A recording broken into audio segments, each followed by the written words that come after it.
معزز ناظرین السلام علیکم۔ سلطان محمد فاتح کے بولم 42 کے پارٹ 1 میں خوش آمدید۔ ایپیسوڈ کے شروع میں ہم دیکھتے ہیں قرارگاہ میں سلطان اپنے سپاہیوں سے کہتے ہیں، حضور اکرم صلی اللہ علیہ وآلہ وسلم کی خوشخبری کے لیے نامزد میرے بہادروں، میری جانباز فوج روشنی پھوٹ چکی ہے، سورج طلوع ہو چکا ہے، باطل مٹ گیا ہے، ترک فتوحات کا دور شروع ہو گیا ہے جو ہمیں ایک مبارک وعدے کی طرف، ایک مبارک مقصد کی طرف بلاتا ہے۔ ہمیں شہادت کی جانب بلانے والا ہماری فتح کا جھنڈا وہاں لہرا رہا ہے۔ پھر علی صاحب سے کہتے ہیں، ہمارے غازیوں کی کوشش اور ہمارے شہداء کے احسانات کی وجہ سے ہم کامیاب ہو گئے علی صاحب۔ جواباً سردار علی بے کہتے ہیں، اللہ کا شکر ہے سلطان، وہ عظیم کماندار کا انعام جو بہت سے حکمرانوں اور سلاطین کو نہیں دیا گیا وہ آپ کے مقدر کا حصہ بنا ہے۔ سلطان کہتے ہیں، ہمیں اس نعمت سے منور کرنے والے، ہمیں سیاست کے لائق بنانے والے حق تعالیٰ کا ڈھیرو شکر ہے۔ سلطان کی بات سن کر وہاں موجود سب لوگ اللہ کا شکر ادا کرتے ہیں۔ دوسری طرف قسطنطنیہ کی دیواروں کے اندر گمسان کا رنگ پڑا ہوتا ہے۔ بہادر بیور زاگنوس پاشا خلیج کی دیوار کے قریب دشمنوں کا صفایا کر رہے ہوتے ہیں۔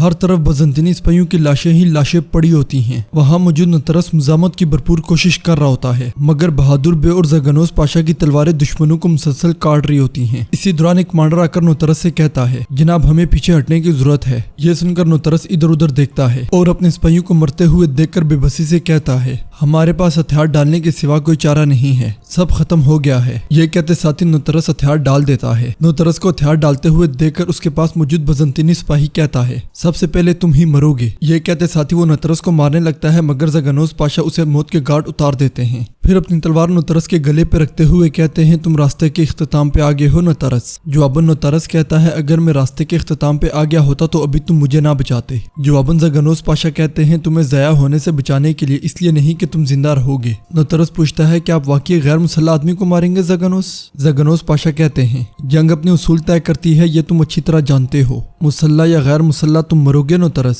زاگنوس پاشا کی بات سن کر بہادر کہتا ہے، میرے پاشا اسے اپنے سلطان کے پاس لے چلتے ہیں، وہ فیصلہ کریں گے۔ یہ سن کر زاگنوس پاشا نوترس کو گریبان سے پکڑ کر کھڑا کر لیتے ہیں۔ اسی لمحے بزنطینی سپاہیوں کا ایک بہت بڑا دستہ وہاں آ جاتا ہے۔ وہاں پھر سے گمسان کی جنگ شروع ہو جاتی ہے۔ سپاہیوں کے احاطے میں زاگنوس پاشا نوترس کو لے کر آگے بڑھتے ہیں۔ ادھر دوغان اور شہاب الدین پاشا سپاہیوں کو لیے ہوئے شہنشاہ کے سامنے موجود ہوتے ہیں۔ دوغان گرجتے ہوئے کہتا ہے، تم اپنی قسمت سے بچ نہیں سکتے قسطنطینوس۔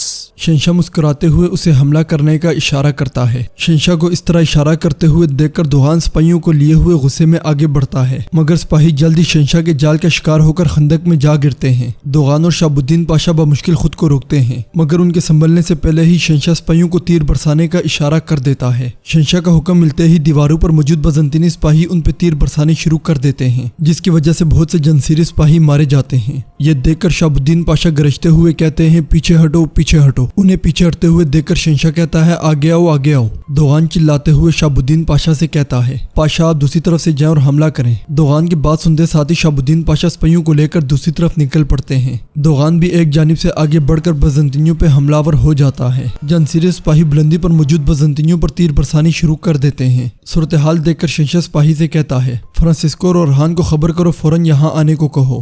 یہ کہتے ساتھ ہی وہ سپاہیوں کو لے کر ایک جانب بڑھ جاتا ہے۔ دوغان سیند میں موجود بچے ہوئے کافروں کو کاٹتا ہی چلا جاتا ہے۔ دوغان کے سپاہی بھی دیوانہ وار دشمنوں پہ ٹوٹ پڑتے ہیں اور انہیں کاٹتے ہی چلے جاتے ہیں۔ بزنطینی سپاہی جس بھی طرف سے حملہ کرنے کی کوشش کرتے ہیں، موت ان کا استقبال کرتی ہے۔ ترک تلواریں ان کو موت کے گھاٹ اتارتی ہی چلی جاتی ہیں۔ سلطان کا لشکر نیزو کا استعمال کرتے ہوئے بزنطینیوں کو اٹھا کر زمین پہ پٹخ رہا ہوتا ہے۔ باہر قرارگاہ میں سلطان نقشے کی جانب دیکھتے ہوئے منصوبہ بندی کر رہے ہوتے ہیں اور کہتے ہیں، ہماری بحریہ ایک تو یہاں سے اور دوسرا خلیج سے حملہ کر رہی ہے۔ شمال میں استریوں کا محلہ ہے اور یقیناً ان کے درمیان وینس کا محلہ ہے۔ یہ ساری جگہ بزنطینی محل سے ملتی ہیں۔ ہم یہاں 3 سمتوں میں 50,000 کی فوج کے ساتھ پیش قدمی کر رہے ہیں۔ اگر میرا اللہ جو قدرت والا ہے ہمیں اجازت دے تو یہ صرف ایک لمحے کی بات ہے کہ ہم ایک فاتح فوج کے طور پر شہر میں داخل ہوں۔ اسی دوران ایک سپاہی پریشانی کے عالم میں وہاں آتا ہے اور علی بے کو خبر دیتا ہے۔ خبر سننے کے بعد علی بے سلطان سے کہتے ہیں، صورتحال ٹھیک نہیں ہے میرے سلطان، آنے والی معلومات دردناک ہیں۔ ہمارے جندارلی پاشا اور اسحاق پاشا بدقسمتی سے عزیز رومانوس کی دیواروں کے درمیان زخمی ہو گئے تھے۔ سلطان پریشان ہوتے ہوئے کہتے ہیں، آپ کیا کہہ رہے ہیں علی بے؟ ہم نے پہاڑوں کی طرح سپاہی اور سیلاب کی طرح تلواریں جمع کی ہیں،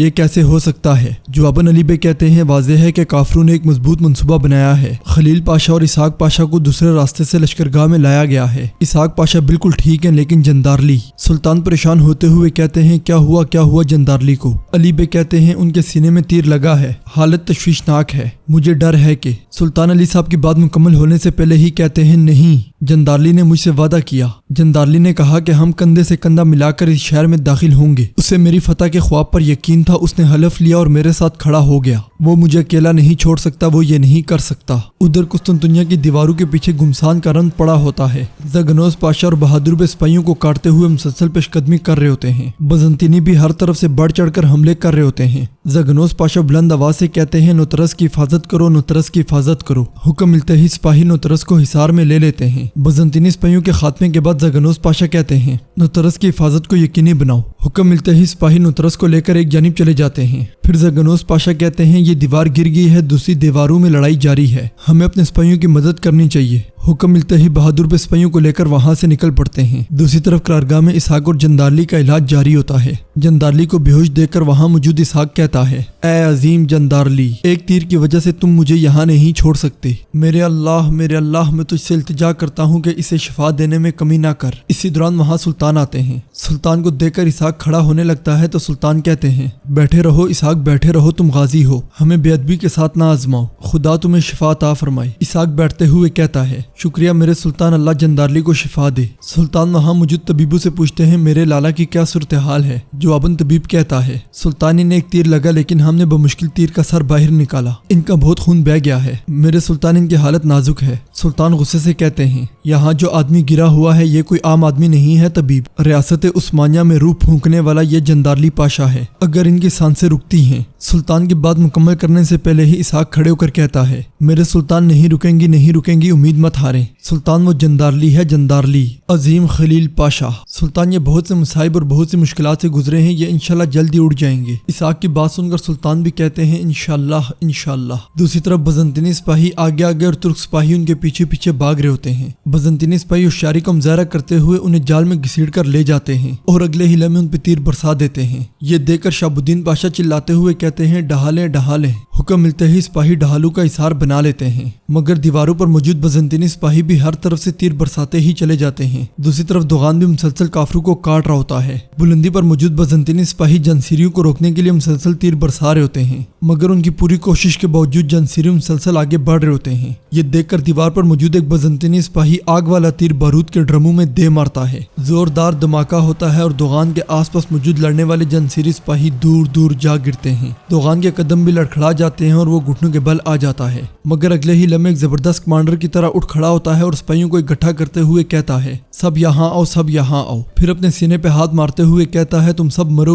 مرو گے۔ یہ کہتے ساتھی وہ سپاہیوں کو لے کر آگے بڑھ جاتا ہے۔ ادھر قسطنطنیہ کی اندرونی دیواروں کے پاس موجود شہنشاہ اورحان اور فرانسسکو سے پوچھتا ہے عزیز رومانوس میں کیا صورتحال ہے؟ اورحان کہتا ہے سب کچھ ہمارے منصوبے کے مطابق ہو رہا تھا لیکن مدد آ گئی، عزیز رومانوس گر گیا ہے۔ پھر فرانسسکو کہتا ہے لیکن ان کا نقصان بہت زیادہ ہے، ان کی تقریباً نصف فوج ماری گئی ہے۔ شہنشاہ کہتا ہے تھیوڈوسس میں بھی ایسا ہی ہے، ان کی تعداد کم ہوتی جا رہی ہے۔ شہر کے تمام جال تیار ہیں نا؟ محمد سوچ رہا ہے کہ ہمارا دفاع صرف دیواروں تک ہے، انہیں شہر کے اندر کی جہنم دکھاؤ، مجھے تم سب پر بھروسہ ہے۔ فرانسسکو کو زخمی دیکھ کر شہنشاہ پریشان ہوتے ہوئے کہتا ہے تم زخمی ہو فرانسسکو؟ جواباً فرانسسکو کہتا ہے یہ کچھ بھی نہیں ہے، میں خود کو سنبھال لوں گا۔ یہ کہتے اور سنتے ساتھی وہ اپنے راستے پر نکل پڑتے ہیں۔ دوسری طرف سلطان اسحاق کو لیے ہوئے خیمے سے باہر آتے ہیں، وہاں موجود علی بے سے پوچھتے ہیں عزیز رومانوس کی کیا صورتحال ہے علی بے؟ جواباً علی بے کہتے ہیں صورتحال اچھی نہیں ہے میرے سلطان۔ سلطان اسحاق سے پوچھتے ہیں اسحاق یہ کیسے ہو سکتا ہے؟ ہم نے جھنڈے لگے ہوئے دیکھے ہیں، سامنے کی دیواریں گر چکی ہیں، ہمارے سپاہی دوسری صف میں لڑ رہے ہیں، فتح کی خبر نہیں آئی کیا؟ اسحاق کہتا ہے سلطان قسطنطینوس کافر نے ہر جگہ موت کے جال بچھا دیے ہیں، اندر کا منظر جہنم جیسا ہے، خاص طور پر عزیز رومانوس وہاں بالی صاحب پر حملہ ہوا ہے، سلطان کافروں کے بچھائے ہوئے جال کنجی کو ایک قدم بھی آگے بڑھنے نہیں دے رہے، جس نے عزیز رومانوس کے برج پر ہمارا جھنڈا لگایا۔ سلطان وہ کنجی؟ سلطان ایک دم سے پوچھتے ہیں وہ کون تھا؟ اسحاق کہتا ہے اولو باطلی حسن تھا۔ سلطان اولو باطلی حسن شہداء کے کارواں میں شامل ہو گیا ہے۔ اسحاق کی بات سن کر علی بے اور سلطان کو بہت دکھ ہوتا ہے۔